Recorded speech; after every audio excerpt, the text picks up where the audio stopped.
La cárcel, dicen, es un lugar donde se hace justicia. Pero en El Salvador, esto es diferente.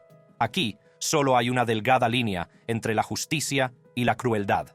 En una prisión cercana a la capital del país, los reclusos están hacinados en habitaciones minúsculas con escasas aberturas. En otra, se les obliga a dormir en camas metálicas, sin colchones. También hay un lugar donde la única fuente de agua de los reclusos es un pozo rodeado de montones de basura. En este vídeo vas a ver las diferentes cárceles de El Salvador construidas para aplastar a los pandilleros más peligrosos del mundo. Lugares donde las condiciones de vida empujan a los reclusos más allá de los límites humanos, quebrantando tanto sus mentes como sus cuerpos. Empecemos. El Centro de Reclusión del Terrorismo. En el corazón de El Salvador se encuentra su mayor y más reciente prisión, donde los miembros de las bandas que una vez gobernaron ciudades y calles son despojados de su libertad e influencia. Recientemente, reporteros de CNN visitaron las instalaciones y las cosas que descubrieron fueron impactantes. En este centro fuertemente controlado, los reclusos están sometidos a una estricta rutina diaria. Cada recluso lleva una camiseta blanca lisa y pantalones cortos, y algunos calcetines y sandalias. Llevan la cabeza afeitada y muchos llevan tatuajes en la cara y la espalda. Aunque las celdas que ocupan están limpias y ordenadas, los reclusos solo disponen de lo estrictamente necesario. Un retrete abierto, una pila de cemento, un cubo de plástico para lavarse y una jarra grande para beber agua. Por lo tanto, la intimidad y la comodidad son inexistentes. Según los periodistas que visitaron este centro, los reclusos pasan 23 horas y media al día en estos espacios confinados, sin acceso a libros, juegos o cartas de sus seres queridos. El único descanso del confinamiento es un periodo de 30 minutos en el que los reclusos salen de sus celdas para realizar actividades en grupo, y este tiempo suele transcurrir en el pasillo central, ya sea haciendo ejercicios o participando en lecturas bíblicas. Los guardias armados, con el rostro enmascarado, también mantienen una vigilancia constante durante todo el día, velando por el cumplimiento de las estrictas normas. Las comidas aquí son sencillas y repetitivas. Normalmente, el desayuno consiste en judías, queso o una mezcla de arroz y judías. Y sus comidas se acompañan a veces con plátanos y una taza de café. Para el almuerzo y la cena, les dan arroz o pasta y una bebida, sin carne. Al hablar sobre el tema, Belarmino García, director del SECOT, describió el modo de funcionamiento de la prisión como un intento de despojar a los reclusos de cualquier privilegio que pudieran haber conocido alguna vez, y añadió que en la prisión no hay carne, pollo, ni siquiera menús especiales. Aunque en El Salvador no existe la pena de muerte, el trato inhumano que reciben los reclusos de esta prisión demuestra que tampoco hay intención de que estos hombres sean puestos en libertad algún día. Si bien el trato que reciben los reclusos en el Centro de Reclusión Terrorista parece bastante brutal, algo similar ocurre también en otra prisión de El Salvador. Prisión de Zacatecoluca. Es una de las mayores prisiones de El Salvador y se dice que alberga a los delincuentes y líderes de bandas más peligrosos del país. El centro es famoso por sus condiciones de vida inhumanas, el hacinamiento extremo, las severas medidas de seguridad y la presencia de líderes de bandas de alto rango.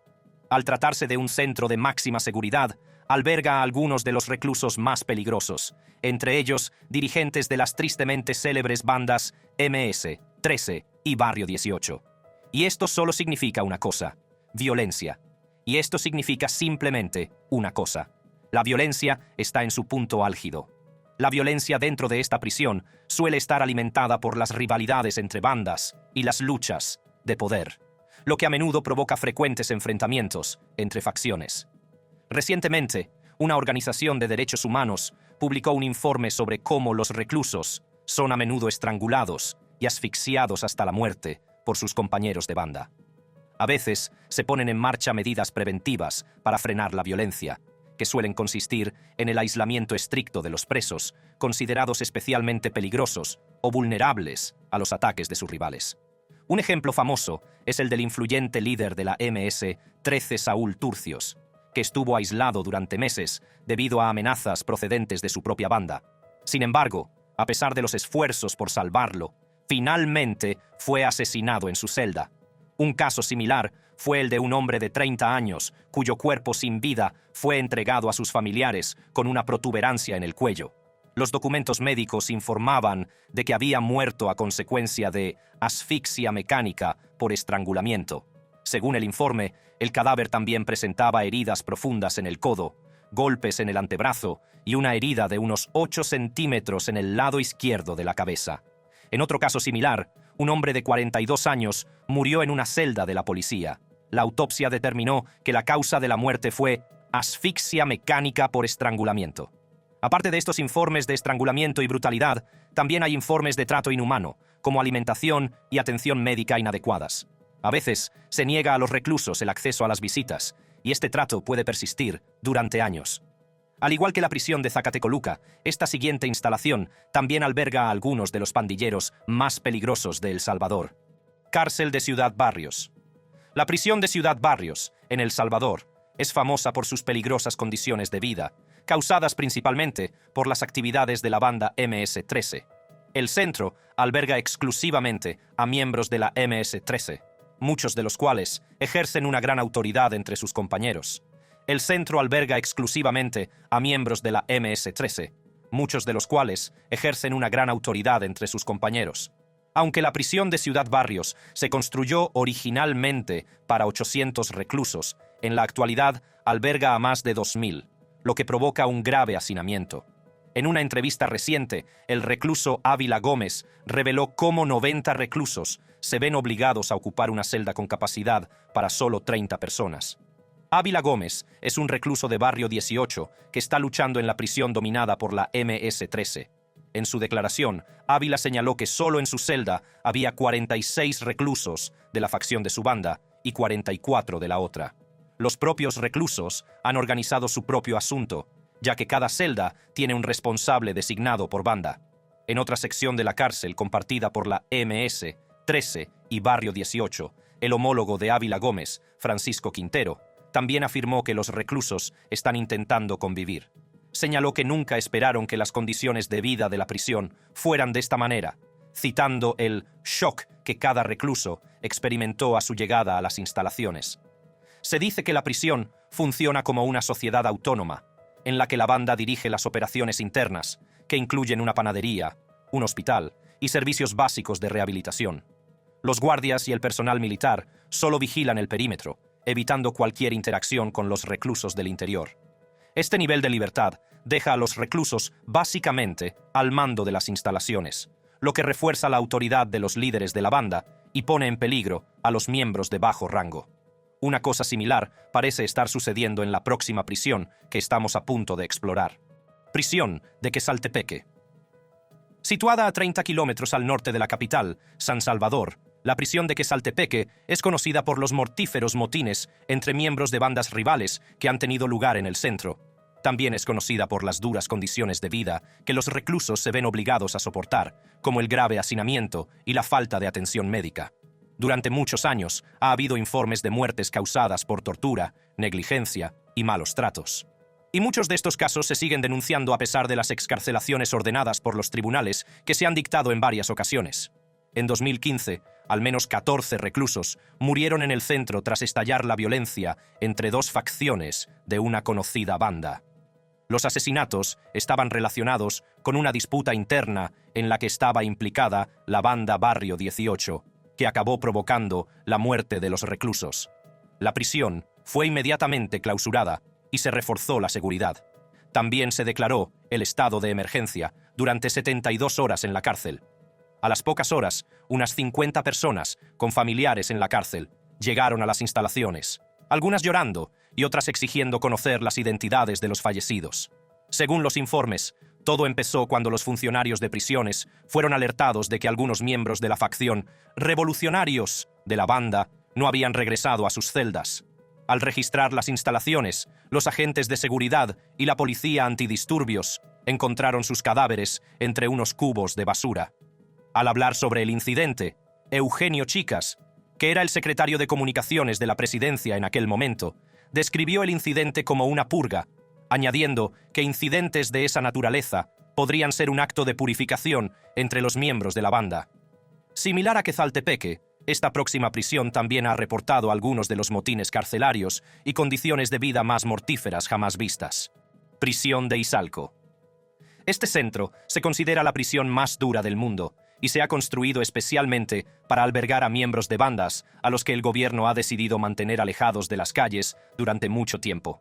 Aunque la prisión de Izalco fue diseñada para albergar a un número limitado de reclusos, en la actualidad tiene una capacidad muy superior a su capacidad, y esto se debe principalmente a la agresiva represión del gobierno contra las pandillas, que ha provocado que las celdas estén abarrotadas de presos. Recientemente, los reporteros publicaron imágenes de cómo los reclusos están hacinados en las celdas, a menudo sin espacio para tumbarse o moverse libremente. También hay falta de ventilación, saneamiento deficiente y acceso inadecuado a agua limpia. Uno de los problemas más importantes de la prisión de Izalco es la falta de atención médica para los reclusos, incluso para aquellos que padecen enfermedades crónicas graves. Según los informes, a los reclusos con enfermedades como el VIH, la diabetes y la insuficiencia renal, a menudo se les niega el acceso a los tratamientos necesarios. Algunos incluso han muerto por enfermedades no tratadas, simplemente porque no se les llevó a hospitales, ni se les administró la medicación adecuada. Además, la comida que se suministra en el centro es inadecuada desde el punto de vista nutricional, lo que empeora aún más la salud de las personas con necesidades dietéticas especiales. Todos estos factores han convertido el centro en un entorno peligroso para los reclusos, con numerosas muertes relacionadas con las malas condiciones y la falta de atención médica adecuada. Mientras que los informes de la prisión de Izalco se han relacionado principalmente con las malas condiciones de vida de los reclusos, algo mucho peor se ha informado acerca de esta próxima instalación. Prisión de Mariona. La prisión existe desde los años 90 y se utilizaba como lugar de tortura para presos políticos.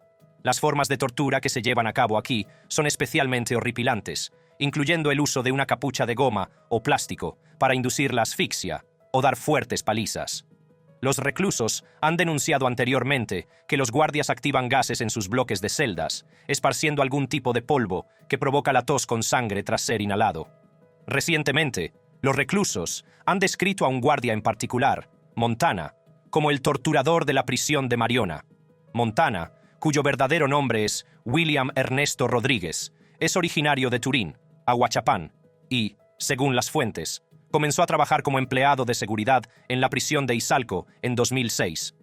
El nombre de Montana ha aparecido recurrentemente en los testimonios de personas que fueron encarceladas bajo el estado de excepción. Los funcionarios también han afirmado que ha aparecido con frecuencia en varias declaraciones de reclusos, y muchos lo describen como un hombre grande y fornido, al que todos temen, y que gobierna en Mariona.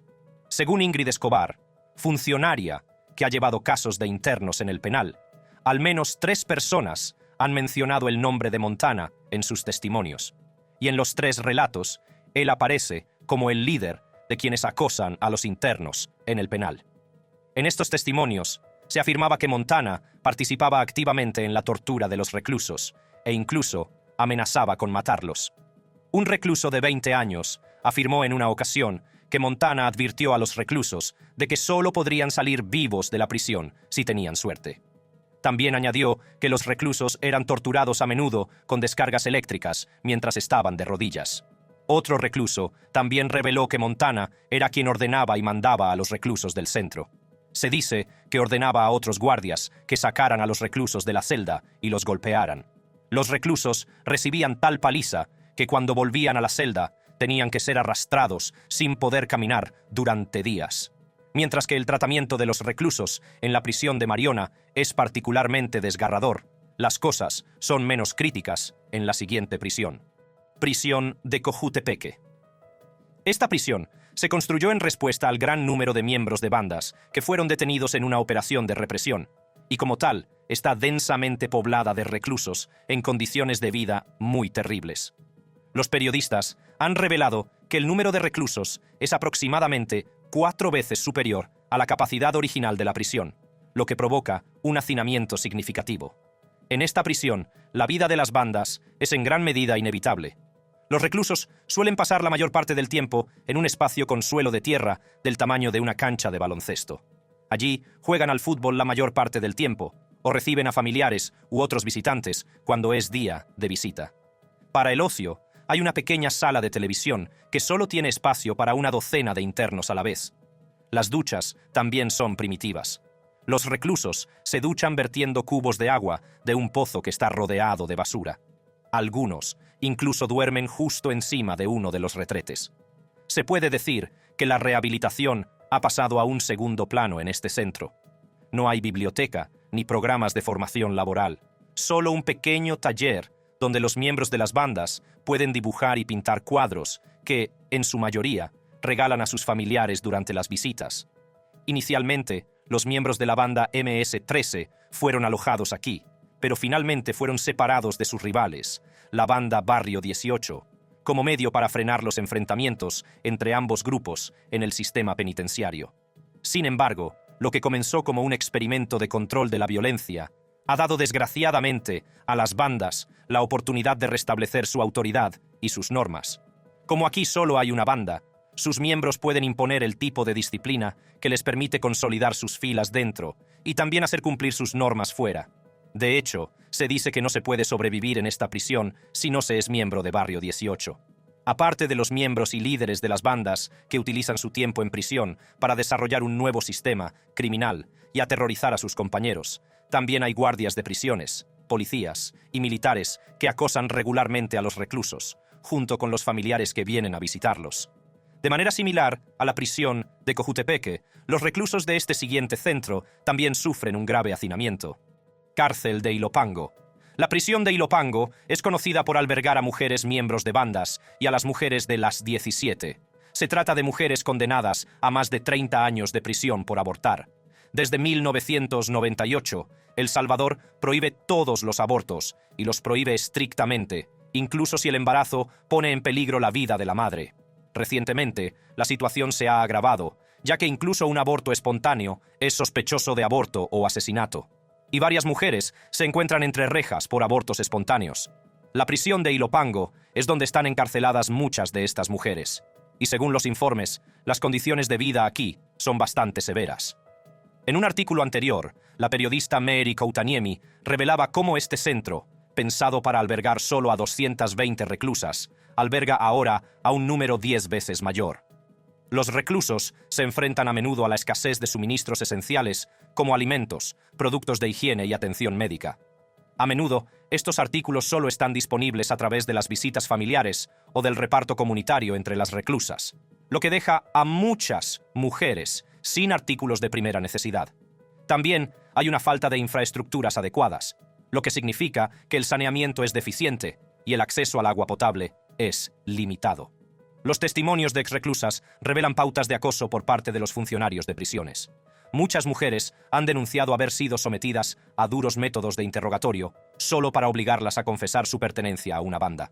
Algunas han relatado incluso haber presenciado o sufrido violencia física que les causó lesiones graves o incluso la muerte.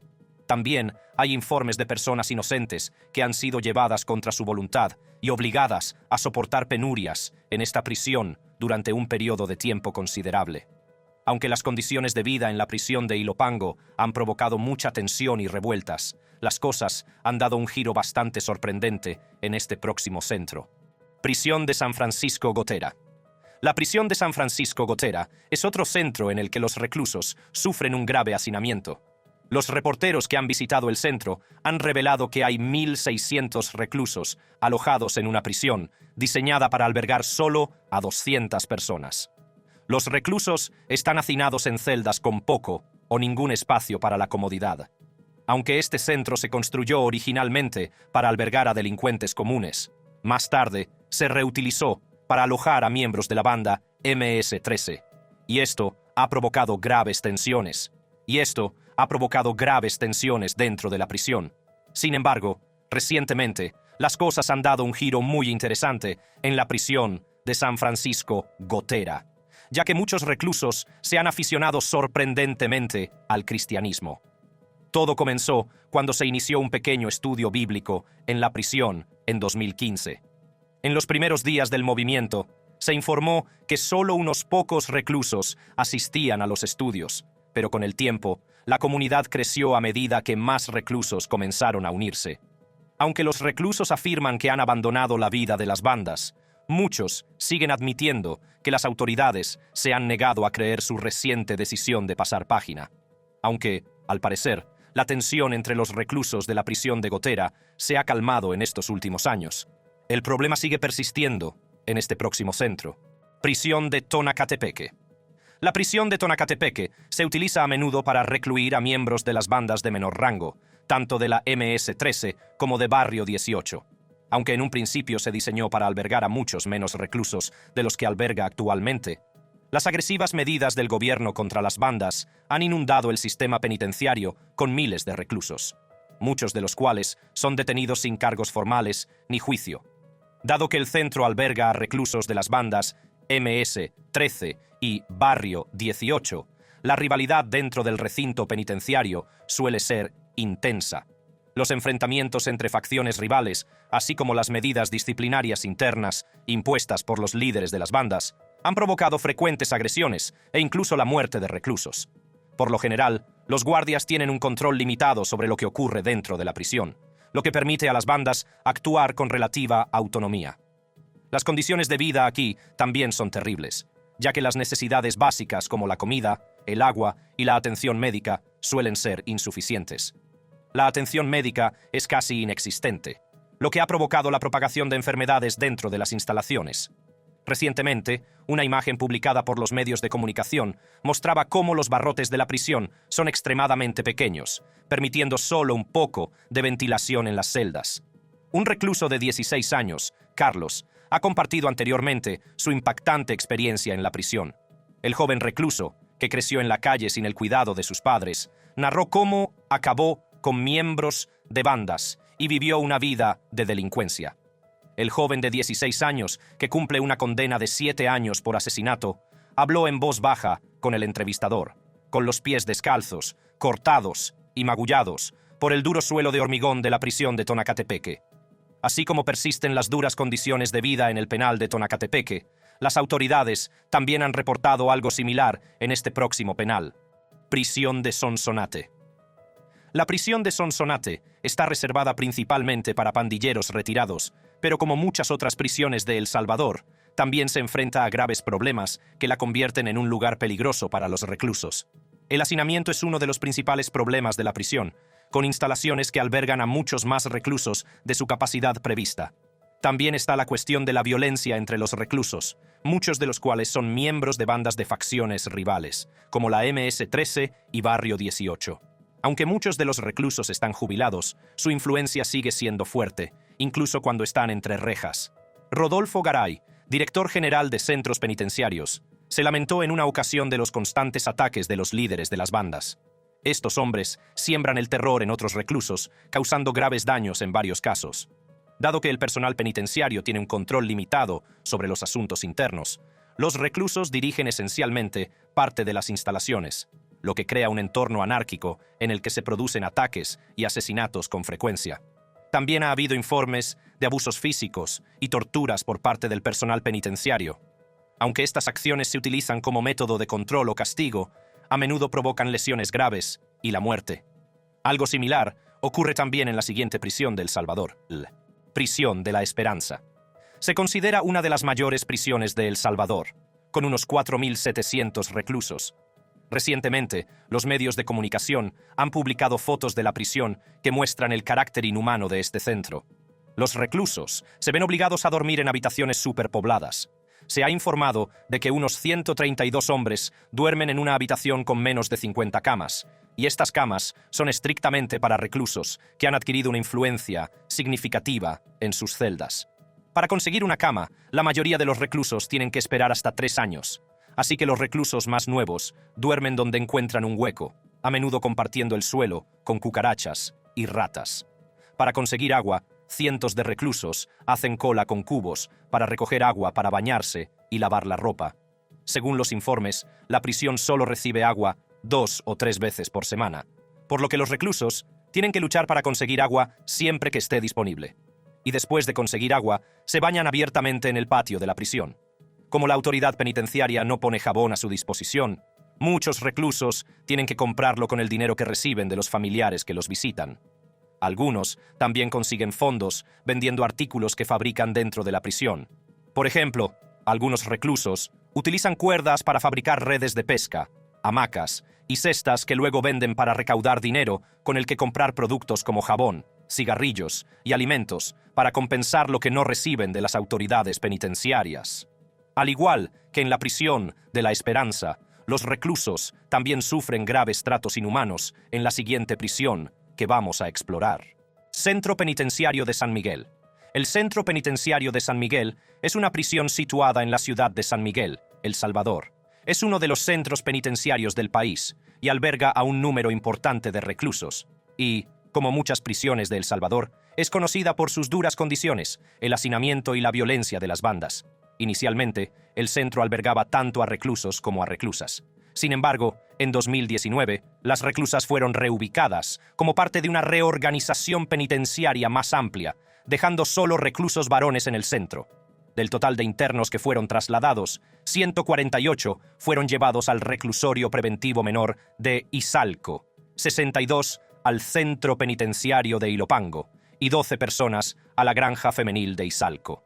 Sin embargo, a pesar de la reubicación, las condiciones de vida aquí siguen siendo muy duras.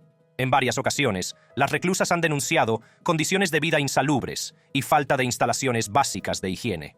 Recientemente, una funcionaria de prisiones, Raquel Caballero, describió cómo este tipo de instalaciones están a veces plagadas de brotes de enfermedades que las autoridades no tratan. A menudo se niega a los reclusos la medicación, a pesar de mostrar síntomas graves de enfermedades. Así como la separación de los reclusos redujo significativamente los casos de acoso en la prisión de San Miguel. El siguiente centro también adoptó un enfoque similar. Prisión de Sensuntepeque. El penal de Sensuntepeque es ampliamente conocido por el hacinamiento, el trato inhumano, el dominio de las pandillas y el ambiente mortal en el que los reclusos se ven obligados a vivir. Hay constantes denuncias de ataques, violencia e incluso abusos sexuales. Todo ello debido a la situación de vulnerabilidad en la que se encuentran los reclusos. En una entrevista anterior, la exreclusa Carla Avelar relató cómo se producen a diario incidentes de abusos deshonestos en el centro. Avelar fue una de las muchas trabajadoras sexuales trans de San Salvador que cumplió condena en el centro durante las últimas décadas. Según ella, durante su estancia en la prisión, entre 1996 y 2000, sufrió abusos y torturas con regularidad. Avelar también reveló cómo fue acosada y obligada a una mini-esclavitud por los guardias que controlaban la prisión. Otra exreclusa, Kendra, también compartió una historia similar, recordando cómo fue sometida a acoso verbal cuando llegó por primera vez al centro en 2010. Afirmó que un guardia la obligó a arrodillarse durante 2 horas mientras le lanzaba insultos homófobos. Aunque muchos de estos incidentes se produjeron durante el periodo en que Avelar y Kendra estuvieron en la prisión, después se han adoptado nuevas políticas para sacar de la cárcel a los miembros de bandas trans. Y esto se hizo para reducir los incidentes de acoso y abuso sexual que se habían registrado en el pasado.